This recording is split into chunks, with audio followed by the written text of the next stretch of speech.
Ankleshwar જીઆઈડીસીમાં chemical product બનાવતી કંપનીમાં બપોરના સમયે પારાવાર ગરમી વચ્ચે એકાએક આગ ફાટી નીકળતા અફરાતફરીનો માહોલ સર્જાયો હતો. કંપનીને અડીને આવેલ વીજ ટ્રાન્સફોર્મર ફાટતા આગે સમગ્ર કંપનીને ભરડામાં લીધી હતી. જોકે આ ભીષણ આગમાં એકેય જાનહાનિ કે ઈજા ન નોંધાતા સૌ કોઈએ રાહતનો શ્વાસ લીધો હતો.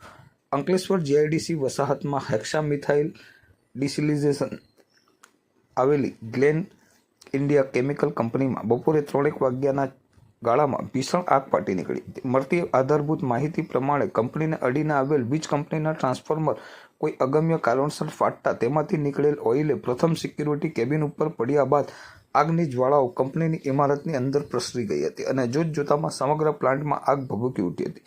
આગ એટલી ત્વરિતતાથી ફેલાઈ કે અંદર ફરજ બજાવતા કામદારો સહિત માલિકોએ પાછળના ભાગની કંપનીની દિવાલ કૂદીને જીવ બચાવવા ભાગવું પડ્યું હતું. સદનસીબે આ ભીષણ આગના બનાવમાં કંપનીના તમામ કામદારો સહિત લોકો પૈકી કોઈ જાનહાનિ કે ઈજા નોંધાવા પામી ન હતી. બનાવ અંગેની જાણ અંકલેશ્વર ડીપીએમસી ફાયર બ્રિગેડને કરાતા 8 થી 10 જેટલા ફાયર ટેન્ડરો ઘટના સ્થળે દોડી ગયા હતા અને સતત ફોર્મ તેમજ પાણીનો મારો ચલાવી આગ ઉપર કાબૂ મેળવવાના પ્રયત્નો આદર્યા હતા. ઉલ્લેખનીય છે કે કંપનીમાં કેટલાક સોલ્વન્ટના ડ્રમો હતા, જેને પગલે અમુક ડ્રમ ફાટી હવામાં ફંગોળાયા હતા. એક સમયે નજીકમાં આગ ઉલવાતા ફાયર ફાઇટરોએ પણ ભાગવાની ફરજ પડી હતી. આગ લાગ્યાને 2 કલાક બાદ પણ આગ ઉપર કાબૂ મેળવી શકાયો ન હતો. મોડેથી ભરૂચ, પાનોલી તેમજ ઝઘડિયા ફાયર બ્રિગેડ બોલાવવાની ફરજ પડી હતી.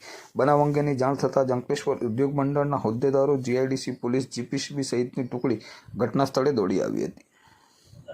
આજ રોજ અંકલેશ્વર જીઆઈડીસીમાં જીએલ ઇન્ડિયા નામની કંપનીમાં આગ લાગવાનો બનાવ બન્યો હતો, જેના પગલે ડીપીએમસી ફાયર કંટ્રોલ રૂમ પર જાણ કરાતા તેઓની 2 ગાડી ઘટના સ્થળે આવી અને જરૂરિયાત જણાતા આસપાસની તેમજ તેમના આજુબાજુની જે પણ કંપનીઓ છે તેના ફાયર ટેન્ડરની મદદથી 10 થી 12 જેટલી ગાડીઓ ઘટના સ્થળ પર હતી, જેની મદદથી આગ પર સંપૂર્ણ કાબુ મેળવવામાં આવ્યો છે. ઘટના સ્થળ પર આવી તપાસ કરતા ટ્રાન્સફોર્મર ફાટવાથી આગ ફેલાઈ હોવાનું જાણવા મળ્યું છે.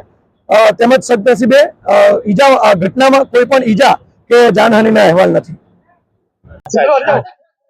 આજરોજ અંકલેશ્વર જીઆઈડીસીમાં ગ્લેન ઇન્ડિયા કંપનીમાં પ્લોટ નંબર 4801 માં અચાનક 3:30 કલાકે ટ્રાન્સફોર્મરમાંથી સ્પાર્ક થયેલ અને એનાથી કંપનીમાં આગ લાગેલ છે.